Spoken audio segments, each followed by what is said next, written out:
The boy was playing music on the street for money. A wealthy old man passed by and talked to him. What the old man said left him speechless. John Carter sat alone in the vast expanse of his grand, cold mansion, a place once filled with warmth and laughter, now echoing only the silence of his solitary life. At 75, John was known in the business world as a highly successful entrepreneur, one who had built his empire through relentless hard work, discipline, and a clear vision. His wealth was vast, and his influence spanned across industries, yet behind closed doors, John felt an emptiness that no amount of success could fill. Decades earlier, his life had been different. John had a family, a wife, whom he had lost to illness, and a son, Marcus, who had been his pride and joy. But tragedy struck 5 years after his wife's passing, when his son, his only child, died in a car accident. Marcus had been young, with dreams and ambitions much like his father's. The loss was a blow that John never fully recovered from. Since then, he had thrown himself even further into his work, the one constant that seemed to keep his life from unraveling completely. John's days passed by in a quiet routine, a succession of meetings, negotiations, and strategy sessions that kept his mind occupied, even as they left his heart feeling hollow. He tried to make peace with the fact that he was growing old without the presence of any loved ones, a legacy destined to end with him. Or so he thought. Unknown to John, his son had left behind a child, an 8-year-old grandson who lived a life worlds apart from John's in every conceivable way.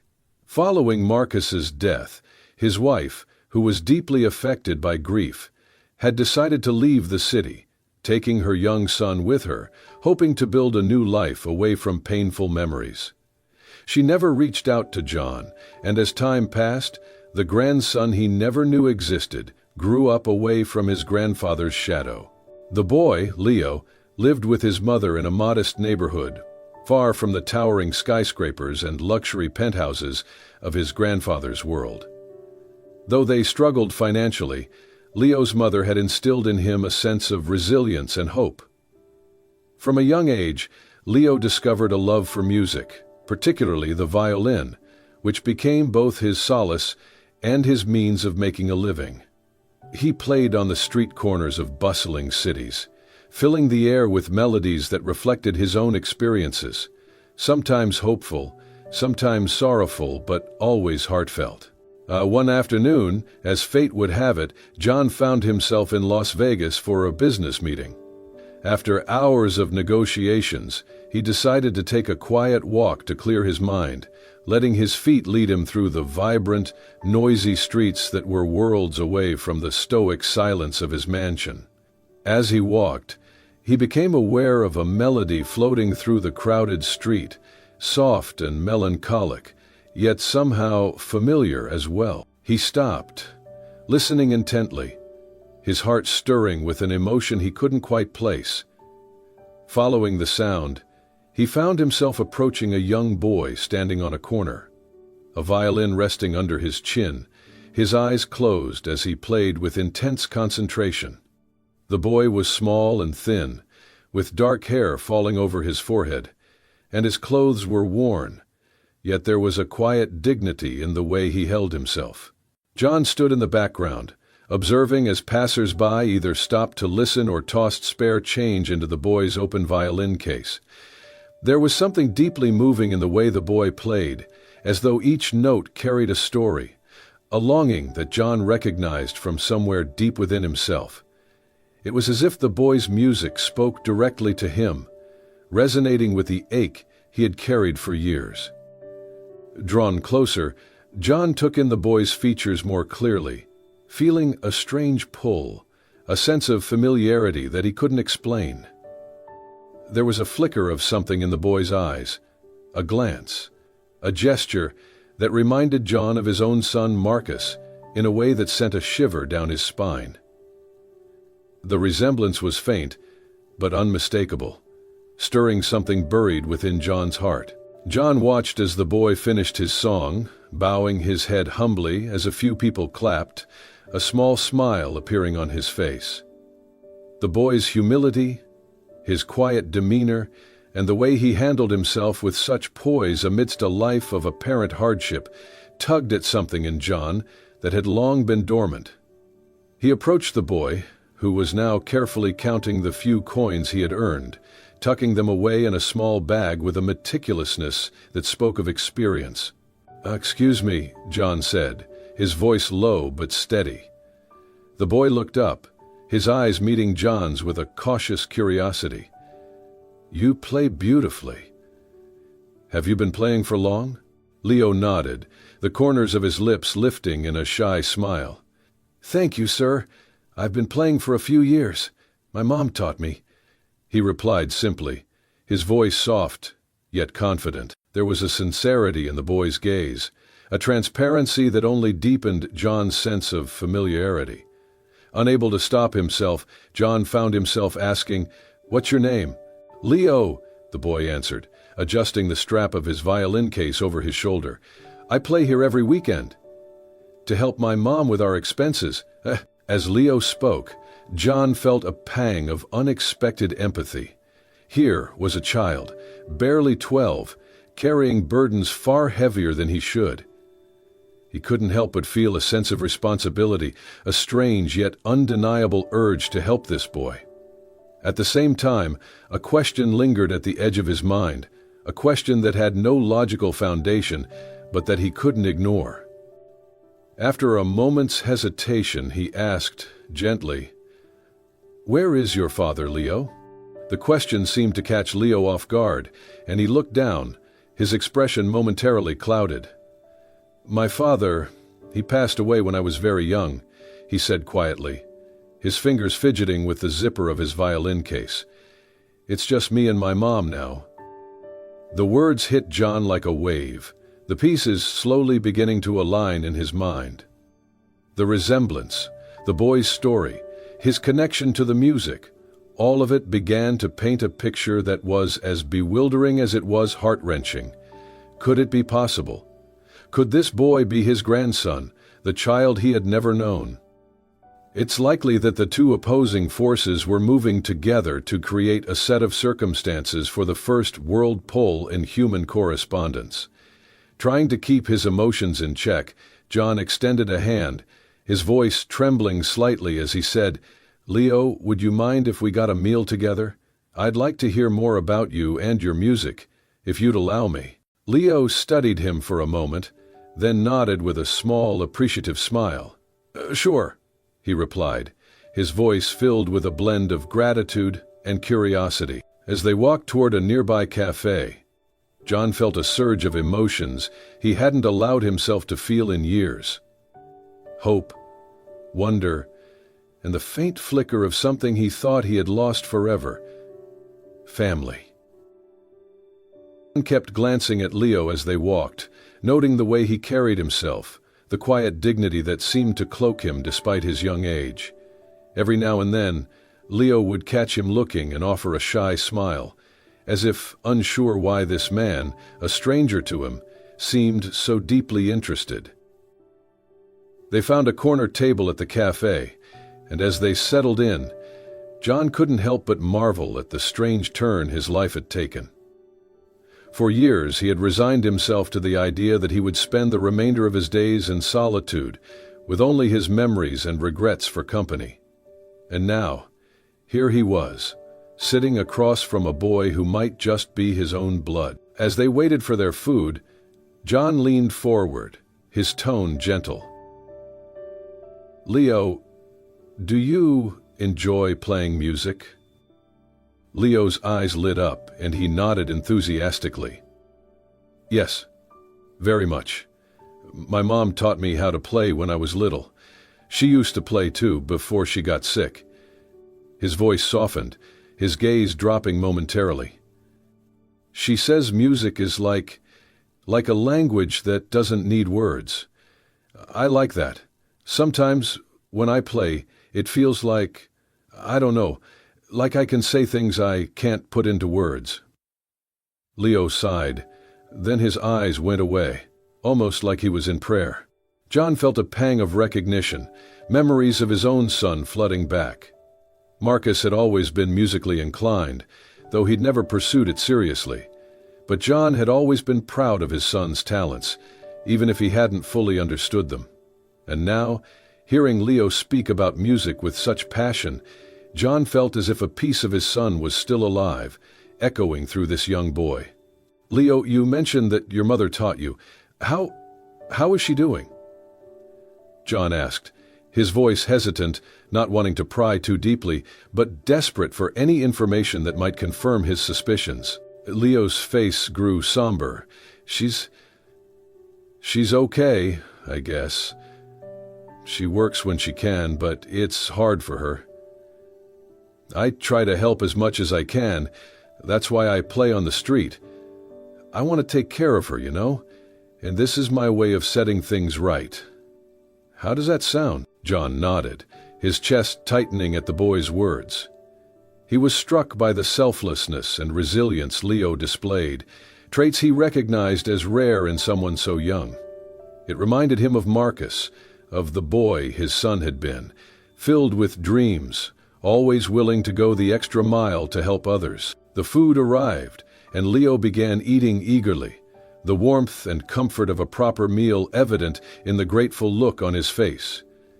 John watched him, his own appetite forgotten, as he considered everything he'd learned in such a short time.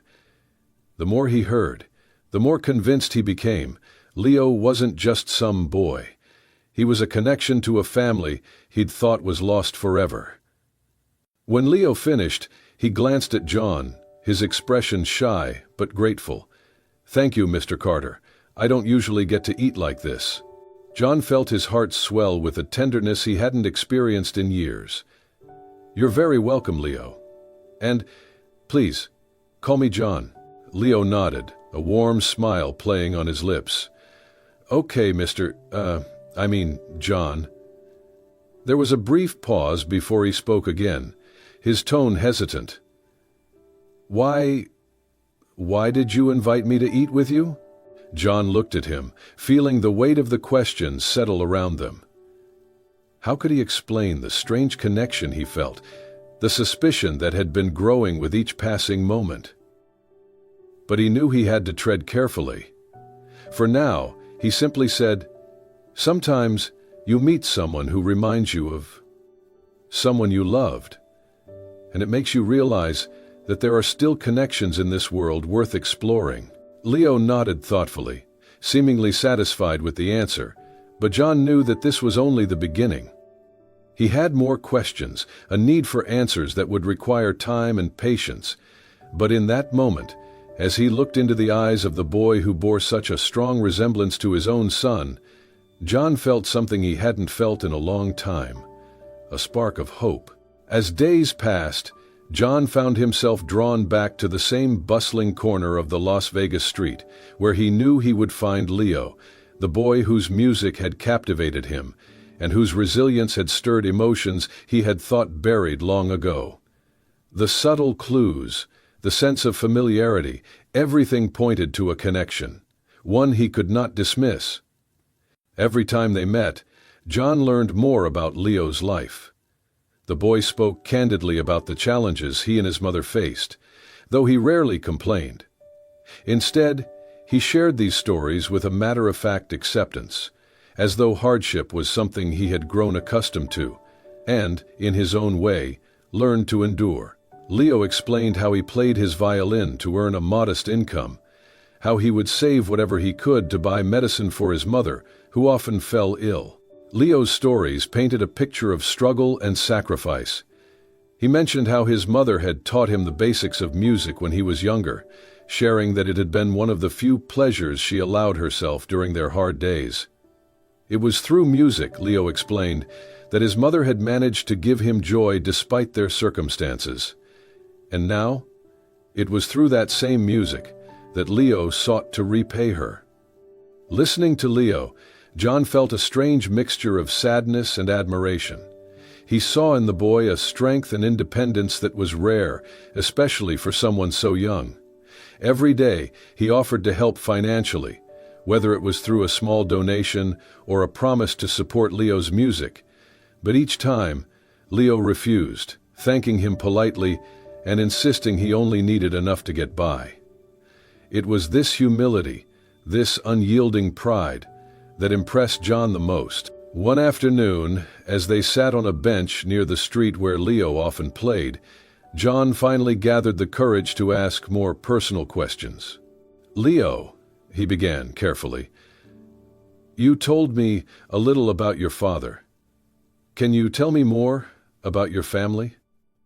Leo looked down, his fingers tracing the violin case on his lap. He seemed hesitant, as if weighing his words carefully. Finally, he sighed and began speaking softly. "My dad, well, he passed away when I was really young. I don't remember much about him," he admitted, his voice tinged with sadness. "Mom doesn't talk about him a lot, but she used to say he was a good man, a kind man.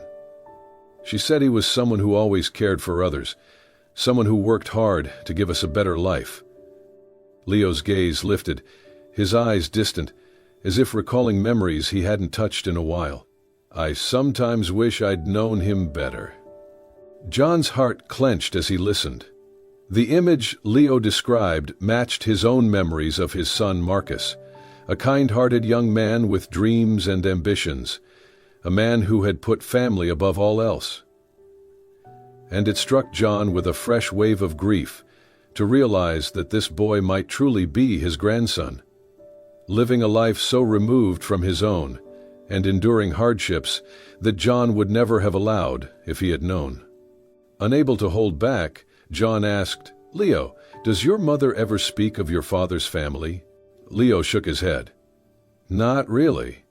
She said that after he died, things got difficult and she wanted to start over, so we moved here, to Las Vegas. It's just been us since then." There was a quiet resignation in Leo's voice, a note of finality, as though he had long since accepted this version of his family story. Yet for John, this revelation left little doubt. He was almost certain now that Leo was indeed his grandson, the child of his only son, the only link he had left to his family.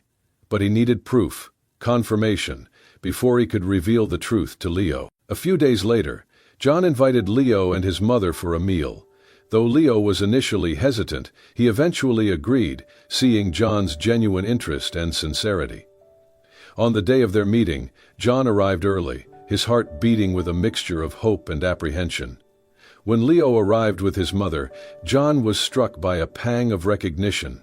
The woman before him was older, the years etched in fine lines on her face, but there was something unmistakable in her features, a familiarity that confirmed what he had long suspected. She was his late son's wife. John's heart skipped a beat as memories flooded back, memories of family dinners and holidays when his son was still alive. Now standing before him was a piece of that lost past, embodied in this woman and the child they had raised together. Leo's mother, Laura, seemed equally surprised to see John. A look of recognition dawned on her face, followed by a flicker of guilt and sorrow. She opened her mouth as if to speak, but then closed it, her gaze lowering, as though burdened by memories and regrets she had kept hidden for years. John cleared his throat, his voice a little shaky. "Laura? Is it really you?" Laura nodded, her eyes filling with emotion.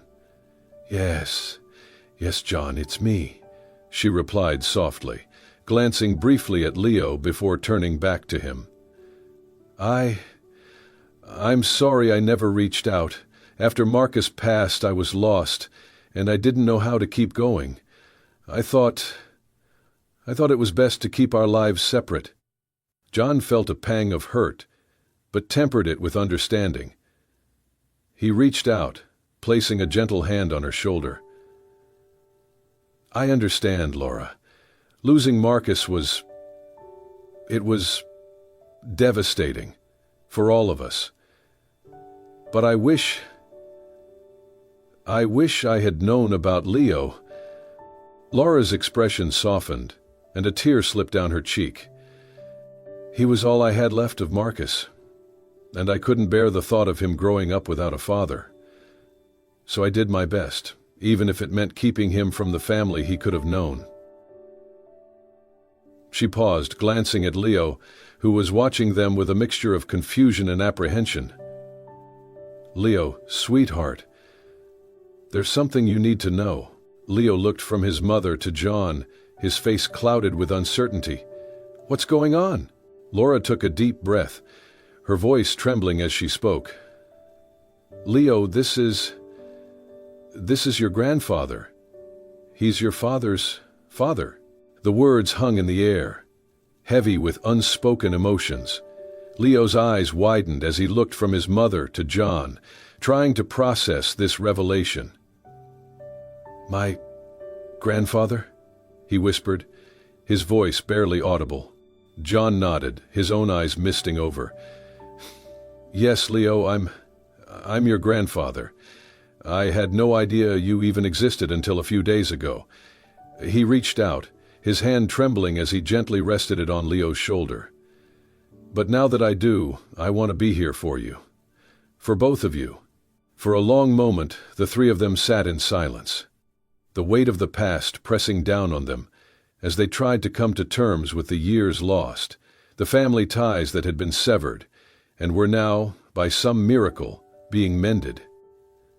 John's heart ached for the time he had missed, for the years he could have spent with his grandson, watching him through life's challenges. Andrei Grigorian was left, his raincoat flapping as he turned his gaze from the window. But he also felt a glimmer of hope, a chance to start anew, to be the family that Marcus would have wanted. Leo looked up at his grandfather, his young face a mixture of wonder, disbelief, and a faint trace of joy. I never thought I'd have a grandfather," he admitted quietly. "I always thought it was just me and Mom." John smiled, his heart swelling with emotion. "Well, now you have one, and I promise I won't let you go again." They continued talking through the night, sharing stories and memories, bridging the gap that had separated them for so long. And as they left the restaurant, John walked with his arm around Leo's shoulders, feeling, for the first time in years, a sense of completeness, a feeling that he was, finally, part of a family once more. The truth hung in the air, raw and heavy, touching each of them in ways words could barely describe. John sat back, his hand still resting on Leo's shoulder, his heart filled with a complex mixture of joy and sorrow. The realization that he had a grandson, someone who carried on his family line, was a gift he had never expected to receive. And yet, the years of loneliness, the decades spent thinking he was the last of his family, now seemed like wasted time. He turned to Leo and Laura, his gaze softening as he let go of years of pent-up feelings. "I need you both to understand something," he began, his voice thick with emotion. "After Marcus, after he passed, I felt so lost. My world became this vast, empty place, and I didn't know how to live in it anymore. I buried myself in work, told myself that was enough. But deep down, I was lonely." "I had the same," she said, and then told him she felt compelled to say. Laura nodded, her eyes reflecting a mix of empathy and regret. She placed a gentle hand on his arm. "I understand, John. I think that's part of why I left. It felt impossible to stay, to try to live a normal life in the shadow of all that loss."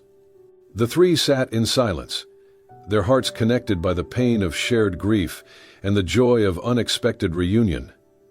John watched Leo, taking in every detail, the faint curve of his smile, the glint of mischief in his eyes, the way he carried himself with a quiet strength that reminded John so much of his son, Marcus. "It's remarkable," John said quietly, his voice filled with wonder. "You remind me so much of your father, Leo." Leo's face softened, and he looked down, seeming almost shy at the comparison. "I wish I could remember him more," he said, his voice barely above a whisper. "Mom's told me a lot about him, but it's hard, not having him here." John's heart broke a little more at the boy's words, knowing how much Leo had lost without even realizing it. But he also felt a surge of determination. "I want to change that," he said firmly. "Leo, I may not be able to bring your father back, but I can make sure you know him. Through stories, memories, everything. I'll tell you about every little thing I can remember. And, if you'll let me, I'd like to be part of your life." Laura looked at John, her eyes brimming with unspoken gratitude. "Thank you, John," she whispered, "for giving Leo something that I could never give him." For the first time in what felt like forever, John felt truly alive. The spark of family and connection he thought he had lost forever was here, breathing and present in the boy beside him. His thoughts drifted to the empty mansion he called home, a place of luxury but cold and devoid of love. Suddenly, he knew he couldn't bear to leave Leo and Laura in the life they were living. He leaned forward, his tone soft but resolute. "Leo, Laura," he began carefully, "I know I can't make up for lost time, and I know you both are strong and proud. But please, let me help. I don't want you both to struggle when I can do something about it." Leo glanced at his mother, an uncertain look on his face, but Laura smiled reassuringly at him before turning back to John. "We don't need much, John," she replied gently. "But maybe we could all use each other. I think Leo would love to have a grandfather in his life." The words brought a surge of warmth to John's heart. He reached across the table, taking both of their hands in his. "Then it's settled. We'll find a way to be there for each other, to be the family that Marcus would have wanted us to be." Over the next few weeks, John visited Leo and Laura almost daily, each visit strengthening the bond between them. John took Leo to parks, shared stories about his father, and even watched with pride as Leo practiced his violin, his notes filling the air with the same haunting melody that had drawn John to him in the first place. One evening, as they sat together in Laura's modest living room, Leo turned to his grandfather with a hopeful look in his eyes. "Grandpa, can I ask you something?" John's heart swelled at the title, his eyes glistening. "Of course, Leo, anything." Leo bit his lip, looking uncertain. Would you come listen to me play sometime? I mean, at the music recital I'm doing at school." John grinned, the joy in his chest so full it nearly took his breath away. "I wouldn't miss it for the world, Leo." The days passed, and the three of them began to settle into a routine that felt as natural as it was unexpected. John made arrangements to help Laura and Leo move into a more comfortable apartment closer to his own home, offering them a stability they had never known. And though Laura hesitated to accept at first, John's insistence that he only wanted to share his life with them finally won her over. On the night of Leo's recital, John sat in the front row, his heart racing with pride as he watched his grandson step onto the stage, violin in hand. Leo took a deep breath, his gaze searching the crowd, until it landed on John. Their eyes met, and John gave him an encouraging nod, his heart silently cheering him on. Leo's performance was nothing short of extraordinary. His fingers danced across the strings, his bow moving with precision and grace, filling the hall with music that spoke of resilience, hope, and unbreakable family bonds. John felt tears prick at his eyes as he listened, the music stirring emotions he hadn't felt in decades. When the performance ended, Leo ran over to his grandfather, a wide grin lighting up his face. "Did you like it, Grandpa?" John pulled him into a tight embrace, his voice choked with emotion. "Leo, you were incredible. Your father would be so proud of you." As the months passed, John continued to make new memories with Leo and Laura. He took Leo under his wing, sharing the wisdom he had gained through years of business, and helping the young boy understand the world from a new perspective. But it was Leo who taught John the most valuable lesson, the lesson of unconditional love, of second chances, and of the simple joys found in the connections they had almost lost. Together they became a family that was built not on wealth or status, but on the bonds of love and the resilience of the human spirit. And though John couldn't change the years he had lost, he took every moment as a gift, grateful for the love he had found in the twilight of his life. For the first time, John realized that family wasn't just about lineage. It was about being present, about being there for one another in ways that truly mattered. It was about laughter, shared over dinner, the sound of Leo's violin filling the house, and the warmth of a family united after years of separation. John's mansion, once a symbol of wealth and isolation, became a home filled with life, laughter, and music. And every day, as he watched Leo grow and flourish, he found himself more certain than ever that he had, at last, found what he had been searching for: a family, a purpose, and a life filled with love. Harry and Leo made good teammates, rummaging through the house every morning before exploring the garage, dug out broken glasses, tested cars, looked for empty bottles, searched pancakes in the garbage, and looked for life. In the months that followed, life for John, Leo, and Laura changed in ways none of them could have anticipated. John invited Laura and Leo to move into his large, empty mansion, transforming it from a lonely, echoing structure into a warm and lively home filled with laughter, music, and a sense of belonging that John had long forgotten. For the first time in years, John experienced the joy of family dinners, the comfort of shared conversations, and the contentment of simply having loved ones nearby. He embraced his role as a grandfather wholeheartedly, taking every opportunity to support Leo's interests and talents. The boy's love for music, his dedication to learning, and his unyielding kindness were traits that John admired deeply and encouraged.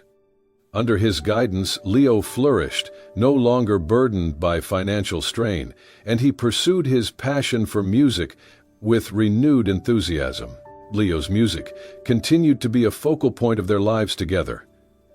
Every morning, the sounds of his violin would fill the mansion, creating an atmosphere of peace and happiness. John, once accustomed to silence and solitude, found himself waking up each day with anticipation, looking forward to watching Leo practice or listening to him share stories from school.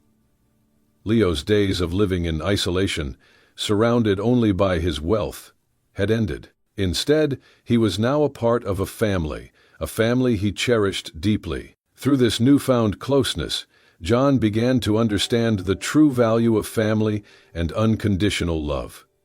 He realized that while money could provide comfort, it could never replace the warmth and connection he felt now.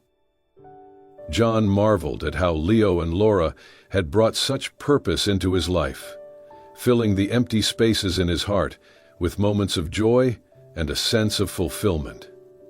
John's outlook on life shifted significantly.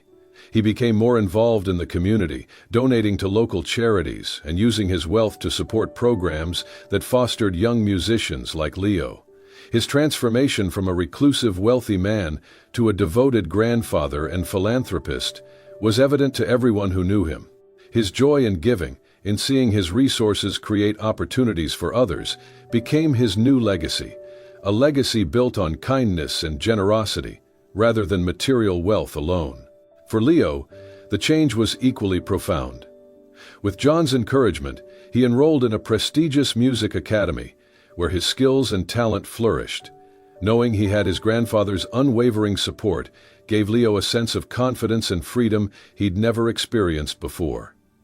Leo practiced tirelessly, determined to honor his father's memory and make his grandfather proud. As he grew, so did his love for music, which he now pursued not only as a means of survival, but as a passion he hoped to turn into a lifelong career. Laura, too, found peace in their new life. She no longer had to worry about making ends meet, and she could finally focus on her health and well-being, knowing that both she and Leo were cared for and safe. Her relationship with John grew stronger as they bonded over their shared love for Leo, and she began to see John not only as a benefactor, but as a true family member, a father figure she could rely on. As the seasons passed, the mansion became a home in the truest sense. It was no longer defined by its opulence or wealth, but by the memories being made within its walls. Family dinners became a cherished routine, filled with laughter, stories, and the warm glow of belonging. John took every opportunity to impart wisdom to Leo, sharing stories from his own life, offering guidance, and encouraging him to stay true to his dreams. One evening, after a particularly lively dinner, John sat with Leo in the study, watching as the boy carefully polished his violin. "Leo," John began softly, "your father would be so proud of you. You've become someone truly remarkable." Leo looked up, his eyes bright. "Thank you, Grandpa," he replied. "I feel lucky to have you here with me. I wouldn't be able to do any of this without you."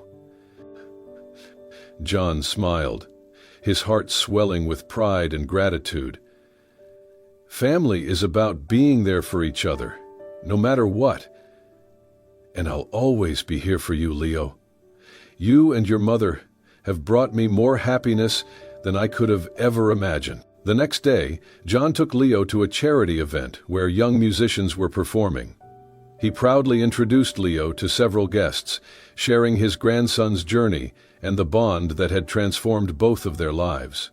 Watching Leo perform on stage, John felt a deep satisfaction, knowing he had made a difference in the boy's life. And in turn, Leo had given him something far more precious than wealth, a renewed sense of purpose, a life enriched by love and connection. The story ends with the three of them, John, Leo, and Laura, enjoying a peaceful evening together, their lives intertwined by love, their past pains softened by the warmth of family. In the glow of the setting sun, they sat together on the porch, each one quietly grateful for the journey that had brought them back together. The original title, The Lovers, written by Adam Sandler and John Calveren, caught the attention of the distributor and movie producer, who then decided to stream it on Netflix. John knew that in this final chapter of his life, he had found something far more valuable than riches. He had found a family to share it with, a legacy of love and generosity that would live on through Leo. And as he looked at his grandson, who sat by his side, playing a soft tune on his violin, John Carter realized he was, at long last, truly home. Thank you for joining us in this heartfelt journey of reunion, discovery, and the healing power of family. John, Leo, and Laura's story reminds us that sometimes the greatest treasures aren't what we possess, but who we have beside us. If this story touched your heart, please share it with someone who might need a little reminder of the strength of family bonds and the beauty of second chances. Don't forget to like, subscribe, and share your thoughts below. We'd love to hear how this story resonated with you.